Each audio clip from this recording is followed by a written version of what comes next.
c'est le procureur de la République togolaise qui a fait passer un communiqué du genre. Sûrement, ou certains, je me dis, c'est après une enquête donnée. Si ce qui dit est réel et qu'on a lancé des mandats d'arrêt contre certains citoyens, mais on va même loin en disant que des citoyens béninois, je dis, il faut que cette enquête-là aille le plus vite que possible pour qu'on puisse comprendre ce qui se passe chez nous. Parce qu'il y a déjà trop de polémiques autour de cette affaire de Hunouvi ou bien Hunvi. Et je dis bien, pour nous citoyens lambda dans le pays, nous disons, elle peut créer un truc diplomatique entre le Bénin et le Togo. Pour ne pas aller là, je veux qu'il aille un peu plus loin pour éclaircir le peuple togolais qui ne le croit pas aussi beaucoup et le Bénin aussi pour qu'on puisse savoir qu'il y a une situation comme ça qui a été, parce que c'est un saisine ça. Le procureur s'est auto-saisi, il a dit ce qu'il a dit, que cette auto-saisie qu'il a fait bénéficie les deux pays. Moi je vais d'abord remercier le procureur togolais pour sa sortie médiatique qui a montré une fois en face du monde qu'ils ne sont pas d'accord. Mais eux-mêmes ne sont pas en sécurité. Les Togolais même ne sont pas en sécurité. Déjà que ce qui veut dire qu'ils ne contrôlent même rien au Togo. Ils ne contrôlent rien. Ils n'ont qu'à parler d'abord de leur sécurité, à mon avis. Parce que juste là, des gens ont traversé votre frontière et venu faire enlever quelqu'un. Hein, et ils n'ont pas pris par l'avion, non, ni par le bateau. Ils ont pris par une voie terrestre et ils sont venus prendre quelqu'un au Togo. Ce qui veut dire les Togolais eux-mêmes là, ils ne sont pas en sécurité. Le procureur de Lomé, il a donné de la voix et il a situé les responsabilités. Et il a dit qu'il y a 6 personnes qui sont impliquées, 2 arrestations au Togo et 4 personnes recherchées. Parmi les 4 personnes, il y a 3 qui sont nommément citées, identifiées selon lui.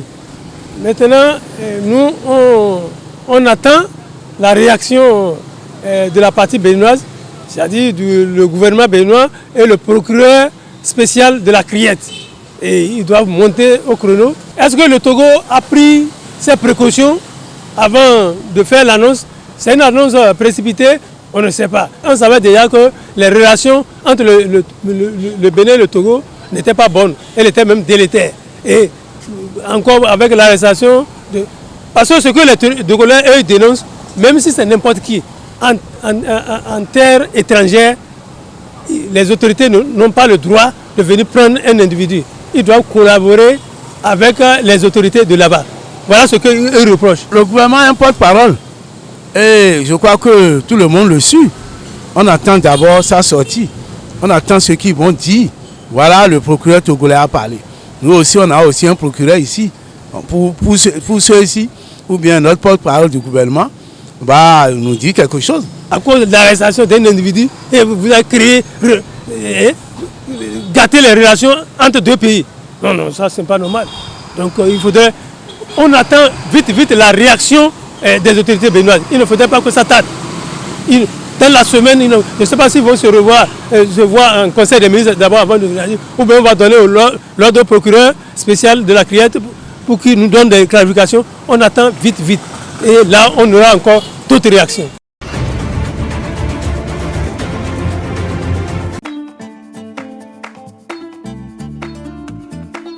Anciennement appelée Igbo-Idatia, la ville de Dassazomé est située au centre du Bénin, à 209 km de Cotonou, dans le département des Collines.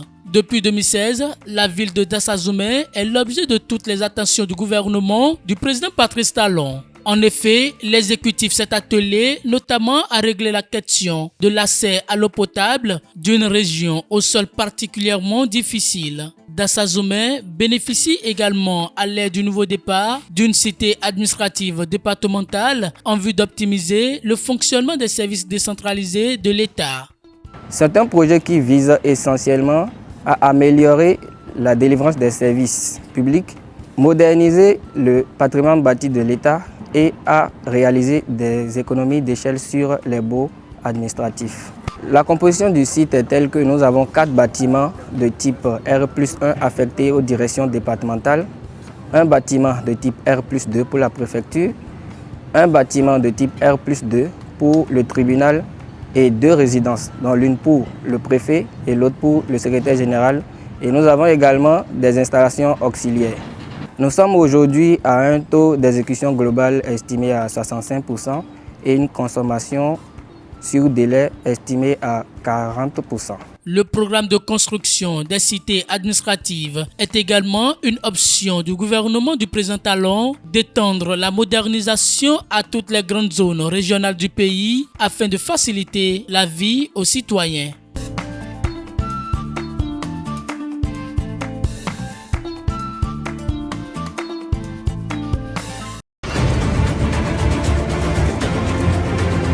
Déjà, je suis content de la visite qu'on a pu faire de la zone industrielle de Glodjigbe. Et je retiens déjà qu'il s'agit d'une idée novatrice et qui va permettre au Bénin de devenir aussi une forme d'usine du monde. Quand on sait qu'aujourd'hui, la Chine est considérée comme l'usine du monde, c'est parce qu'avec le temps, elle s'est industrialisée. Il y a eu beaucoup d'industries qui se sont installées dans le pays, presque toutes les industries du monde. Donc je pense qu'au Bénin, avec la GDIZ, c'est un départ pour une plus grande initiative. Je rentre chez moi ce soir très satisfaite de cette initiative du gouvernement parce que c'est la première fois que la transformation structurelle dont on parle est une réalité chez moi. Puisque il y a des usines qui sont créées, qui sont opérationnelles et qui transforment nos matières premières, nos productions.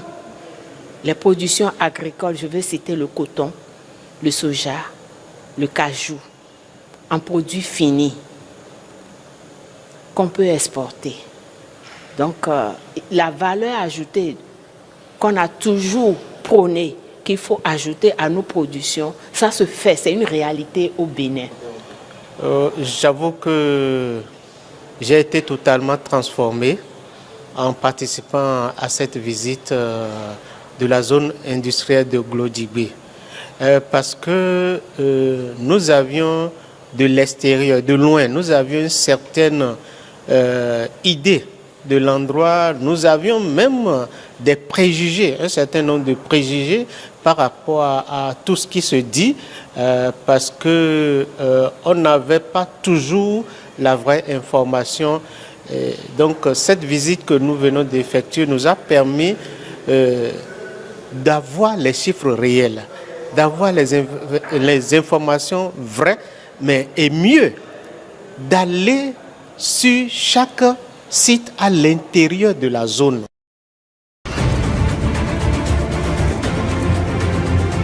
Ça dépend. Bon, ça dépend de ce que vous faites ou de ce que vous faites sur Internet.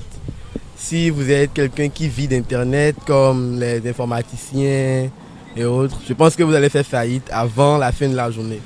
Mais si vous êtes quelqu'un qui est dans la pratique, par exemple un menuisier ou un maçon, je pense que lui peut vivre sur Internet. Même s'il peut avoir besoin de faire des recherches pour voir tel patron ou telle chose, je ne pense pas que ça va lui coûter beaucoup plus que quelqu'un qui a son gagne-pain sur Internet. C'est vrai que vraiment compliqué, puisque aujourd'hui, pratiquement tout se fait sur Internet. Pratiquement tout. Que ce soit les activités, il y a des entreprises qui se créent en ligne, il y a tout qui se fait en ligne aujourd'hui. Et vivre sans Internet, ce serait vraiment compliqué. Même si c'est possible, ce serait vraiment compliqué pour beaucoup de personnes. Franchement, je pense que non.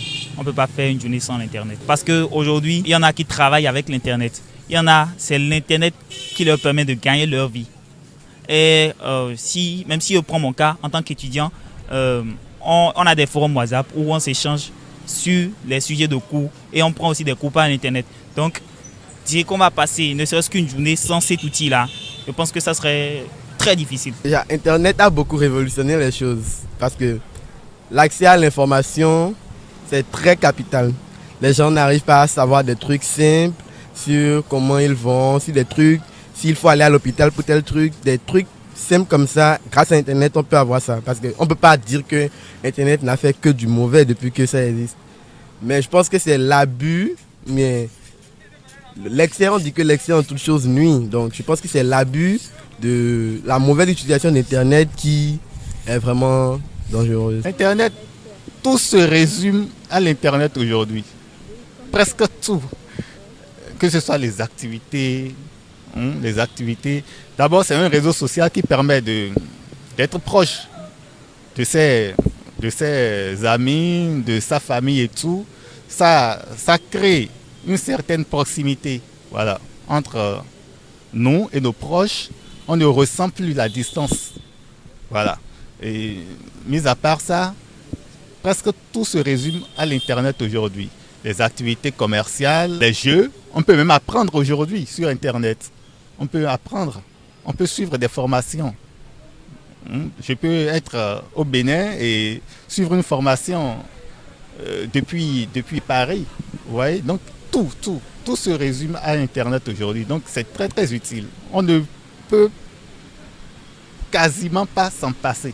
L'Internet permet d'avoir accès à des informations en un seul clic. Internet nous permet aussi d'échanger avec des proches très loin, sans avoir à les appeler forcément. Clairement, Internet. Je ne vais pas mentir, c'est Internet. Parce que quand je tape sur Internet, je vais sur ChatGPT, je tape exactement ce que je veux, j'obtiens exactement le résultat que je souhaite. Même si je n'ai pas le résultat que je veux, j'ai un résultat qui me donnera, en fait, que je pourrais exploiter pour retrouver ce que je cherche, en fait. Du coup, quand je vais dans une bibliothèque, déjà, je vais saluer tout le monde, aller m'asseoir, rechercher les livres, fouiller moi-même. C'est vrai que je vais retrouver peut-être les mêmes informations, mais tout ce temps, la lecture, je ne vais pas dire que la lecture, bon, sur un livre ou sur un téléphone, ça change quelque chose, mais je pense que c'est plus efficace. Internet est plus efficace dans ce cas-là.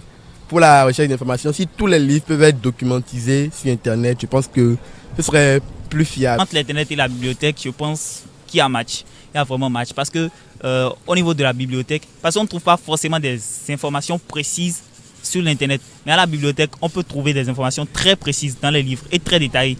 Et en plus, la bibliothèque, il faut forcément te déplacer pour pouvoir aller à la bibliothèque. Mais l'Internet, même si tu es chez toi, tu peux chercher directement sur Internet. L'Organisation mondiale de la santé s'est prononcée mardi sur le variant Clade 1 du Mpox qui circule en Afrique et touche l'Europe, l'Afghanistan, la Chine et la bande de Gaza, entre autres. Selon l'OMS, ces effets seraient moins virulents même si les données ne sont pas encore officielles. Nous n'avons pas encore ces données. Des études sont en cours pour comprendre les propriétés de cette nouvelle souche. Cependant, les données épidémiologiques disponibles ne montrent pas que la variante Clade 1b entraîne un nombre accru de cas graves ou de décès. Le Mpox appartient à la même famille de virus que la variole, mais provoque des symptômes moins graves comme de la fièvre, des frissons et des courbatures selon l'Organisation mondiale de la santé.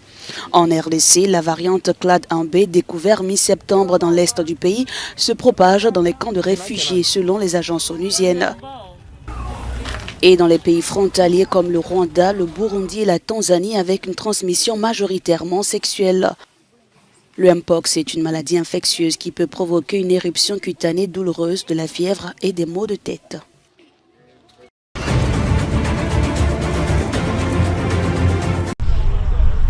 La Namibie prévoit d'abattre 723 animaux sauvages, dont 83 éléphants.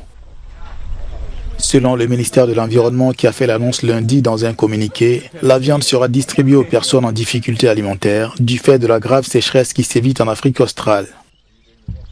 L'abattage aura lieu dans les parcs et les zones communales où les autorités estiment que le nombre d'animaux dépasse les pâturages et les réserves d'eau disponibles. L'ONG locale Elephant Human Relation Aid regrette cette décision et plaide pour des solutions alternatives. Une pétition a été lancée sur le site change.org. L'Afrique australe est confrontée à la pire sécheresse qu'elle ait connue depuis des décennies. La Namibie a épuisé 84% de ses réserves alimentaires le mois dernier, selon les Nations Unies, qui ajoutent que près d'1,5 million de personnes sont exposées à l'insécurité alimentaire en raison de cette sécheresse. L'aide humanitaire internationale se fait toujours attendre, en dépit des nombreuses alertes lancées par l'ONU.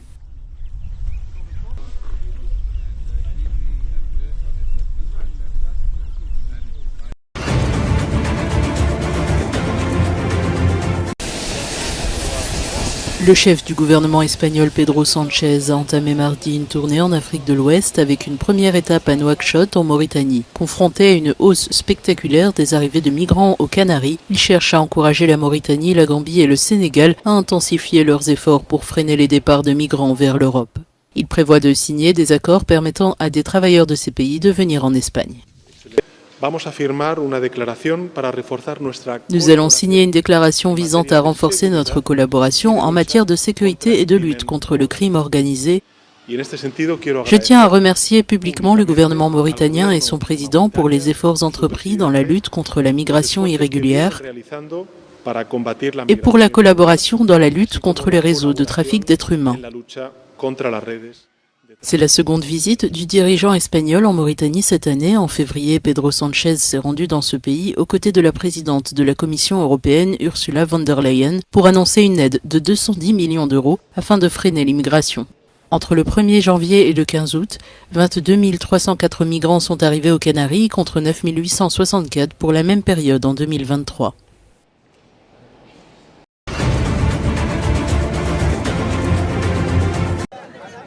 Les habitants du Darfour empruntent cet itinéraire qui consiste à traverser la rivière Baraouk pour rejoindre le Tchad. À leur arrivée, ces réfugiés entassés dans des camps de fortune manquent de nourriture et n'ont pas accès à des soins de santé. Il n'y a ni nourriture, rien à boire. Les soins de santé ont été assurés par Médecins sans frontières pendant 3 ou 4 mois et l'eau a été fournie pendant 2 mois. Depuis le début du conflit entre les généraux Al-Bourhan et Hamdan Daglo, plus de 630 000 personnes en provenance du Soudan sont arrivées au Tchad, mettant le pays à rude épreuve selon les Nations Unies.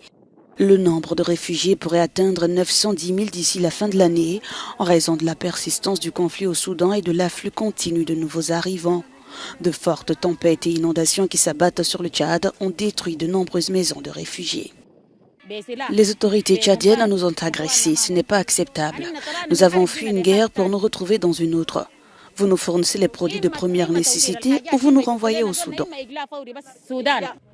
Selon des sources locales, plus de 200 000 réfugiés vivant dans des installations précaires dans l'est du Tchad attendent toujours d'être transférés dans des sites permanents plus structurés. Quant à l'aide humanitaire, le HCR n'a reçu que 37% des 220 millions de dollars attendus.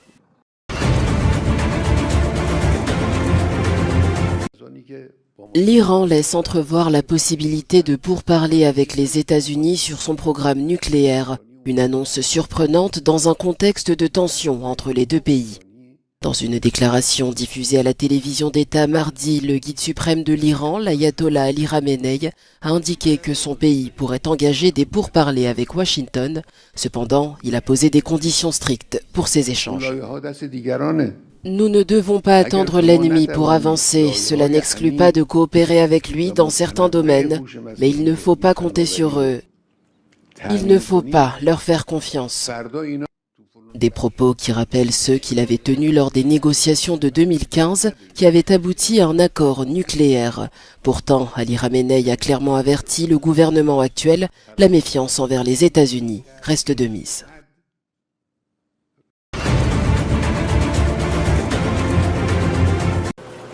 Il y a quelques années, Maria n'aurait jamais pu cultiver du cannabis dans son jardin à Sao Paulo. Si cet État brésilien autorise l'utilisation du cannabidiol liquide, sa culture reste illégale. Cette ancienne employée de banque a toutefois obtenu une autorisation spéciale du tribunal. Désormais, elle produit du cannabis pour sa fille Clariane, atteinte d'épilepsie, mais aussi pour 200 autres patients. Mon combat a commencé en juillet 2013, lorsque j'ai obtenu l'huile de manière illégale. Dès l'administration, ma fille a passé 11 jours sans faire de crise, ce qui n'était jamais arrivé auparavant. À partir de ce moment, notre vie a changé. Clariane a commencé à améliorer sa diction, son élocution et son équilibre. Janaïna Silva n'a plus besoin de dépenser pour obtenir du cannabidiol liquide, désormais disponible gratuitement dans les hôpitaux. 2 fois par jour, elle administre quelques gouttes à son enfant qui souffre d'épilepsie. Les premiers résultats sont impressionnants. La principale amélioration apportée par le médicament a été la réduction significative de la durée des crises. Elles sont passées de 5 à quelques secondes, souvent entre 15, 30 et 40 secondes. Le projet de loi voté à l'échelle nationale et adopté par les 2/3 du corps législatif limite l'autorisation du CBD aux patients souffrant de 3 maladies rares. Une victoire pour les mères brésiliennes, selon ce député. Sans l'engagement des maires, nous n'aurions pas obtenu la loi nationale permettant la fourniture de ces produits à base de cannabis par notre système de santé publique. Les maires ont joué un rôle essentiel dans ce processus. Elles ont fait preuve de courage, comme toutes les mères le font pour leurs enfants. Le cannabis à usage récréatif reste interdit au Brésil, mais après des années de blocage, la Cour suprême a dépénalisé son usage personnel en juin.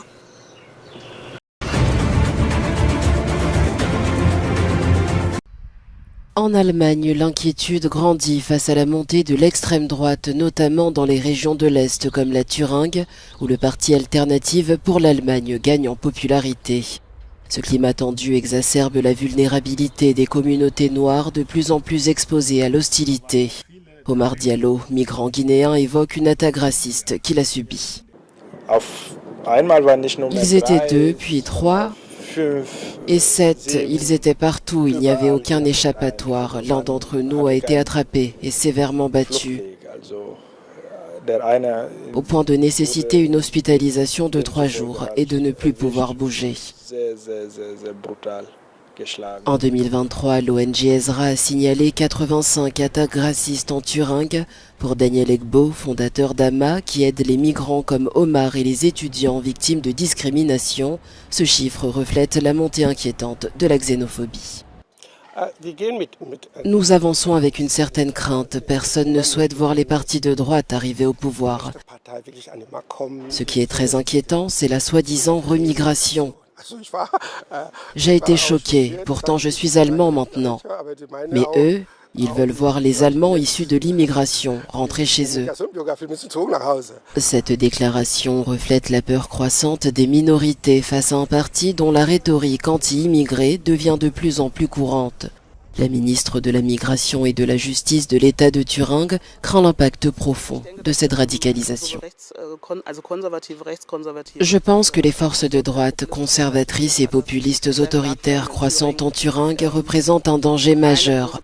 Ce qui me préoccupe le plus, c'est le risque de normalisation, où ces discours pourraient se répandre dans la société et devenir communs.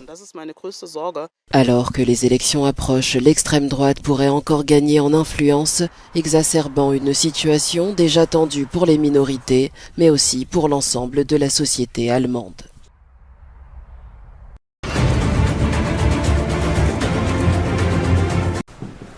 Aux États-Unis, un tribunal a de nouveau rejeté mardi la demande de libération d'un ancien chef de gang de la région de Los Angeles, accusé du meurtre de la star du hip-hop Tupac Shakur en 1996. La juge évoque des soupçons de dissimulation concernant les sources de financement de la caution. Je ne pense pas qu'il y ait suffisamment d'éléments pour reconsidérer ma conclusion initiale, selon laquelle la défense n'a pas démontré que cette information provenait d'une source légitime et quelle en était la raison. La demande de réexamen est donc rejetée et la contre-motion est également rejetée. La défense de Dwayne Davis est soupçonnée d'utiliser les bénéfices de la vente de l'histoire de ce meurtre pour régler la caution de $750 000, ce qui est proscrit par la loi du Nevada. En juin, vous faisiez une loi qui ne me concernait pas. Vous avez continué, puis le mois suivant, en juillet, vous avez dit que la loi ne me concernait pas. C'est autre chose. Davis a plaidé non coupable de meurtre au premier degré et la juge a repoussé le procès à la période du 4 novembre au 17 mars.